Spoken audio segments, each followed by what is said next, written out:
Okay, so welcome back. This is part two where we take a look at what's coming out this week. So first of all, we've got that pause between Israel and Hamas in their war. That's likely to end. There has been an exchange of hostages with potentially more coming. Whether that'll be extended or whether that'll get cut, we'll have to wait and see on that one. Now, central bankers are speaking this week, and quite a few of them. Powell will be the highlight on Friday, but there are also other speakers from the Fed, Bank of England, Australian, their one, and also the EU, so the ECB there. And the OPEC meeting that was postponed should take place this week. Okay, so when we look at the data out, so in the US we've got housing data, consumer confidence as usual. I do like consumer confidence. When the consumer spending impacts 70% of an economy, then for me that's big data. And of course, as we cut back because of higher prices, as we cut back because of higher interest rates, etc., reducing our disposable income, then that is going to impact demand over time. And for me personally, I think it's the prices that are sort of really cooling demand more than the higher interest rates. And then we've got the Richmond Fed Manufacturing Index coming out, and then probably the highlight data of the week, which is going to be the PCE, because that is the Fed's favourite metric, preferred metric for when they look at inflation. And then GDP, which has been obviously much stronger this year than most expected. Again, it's going to be good. Then the beige book, and again, I do mention this each time, but I like the beige book again because I like it because it's much more about sentiment from the Fed speakers and voters, more importantly, rather than just based on data. So it gives you a little bit more insight. And then we've got Chicago PMI coming out, more PMIs, and the ISM coming out. Now note that the NFP will not be out Friday, even though it's the first. It will come out on the 8th of December. Okay, so moving on to the EU, we've got CPI out. So we're going to see what's going on with inflation within Europe. The unemployment rate, so are all these rate hikes now starting to make companies cut back and perhaps reduce their levels of staff? We've got more PMIs coming out, business climate, consumer confidence, and then sort of there's the outlook for industry, economic and services coming out from the EU. In Germany, we have consumer confidence, CPI, retail sales. So we're going to see how the economy is faring there. Unemployment data. So again, are there any more job losses coming through, and some PMI.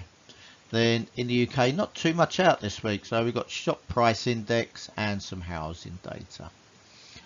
In China, we've just got PMIs. Japan's got some data coming out. So we've got industrial production, retail sales. So again, we're going to see how their economy is faring. Some housing data, so we're going to see what the demand's like for that. Unemployment data, so are these sort of higher prices starting to impact companies' decisions again regarding employment, consumer confidence, and PMI. Then in Switzerland, we've got ZEW, retail sales, and GDP. Moving on to Canada, again GDP is being released along with some unemployment data. In Australia, we've got retail sales, CPI and PMI. And then finally New Zealand, where we have rate decision, business confidence and also consumer confidence. So interesting week. Again, those central bank speakers sort of overpower some of the data sometimes, But of course, most, the highlight for the data, I think, is really going to be the US PCE release.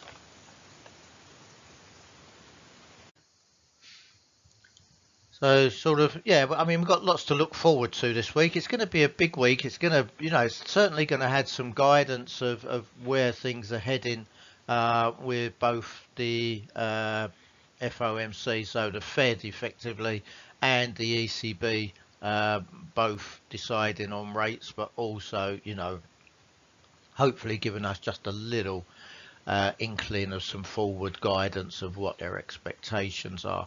You've sort of got rates going up at the same time that the risks of recession. But, as I've said for quite some time, I think at the moment that's acceptable, and it's in part of the central bank's plans. But I'll cover that in the macro part. So just to highlight our services, daily newsletters full of headlines, global news. You can get them either direct from us, or we do post them on LinkedIn as well. And then if you would like to subscribe, we offer fresh daily chart levels, which includes daily pivot points.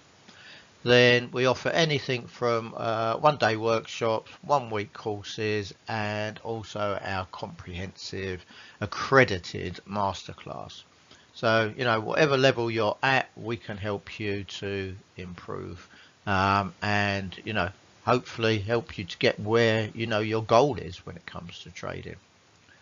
And then to also help with that, we do trader mentoring. We consult to companies to help them with their exposure on FX and commodities. We provide lots of educational content, individuals, exchanges, and brokers. If you're looking for a funded trading account, then check out our partner at Nordic Funder. They offer some great ones there, and of course you've got lots of sort of different parameters that you can add, and there is no time limit, which is really important. One of the reasons, a major reason why we were happy to partner with them. And if you've got any sort of reason to contact us, you'd like maybe a bit more insight, or you'd like to find out more about our courses and such like, then contact us at info@symaxfintech.com, or direct to me at chris.tubby@symax-int.com. Now, on the 17th, next Saturday, the 17th of June, I will be in London. If you're around, then there is a traders event going on, Traders Day Live. If you want information, again, just reach out to me and let me know. But it'll be a great day. There's going to be a lot of experts there. I'm doing a presentation. I'm also on a trading panel of experts where we're discussing sort of our journey so far in trading.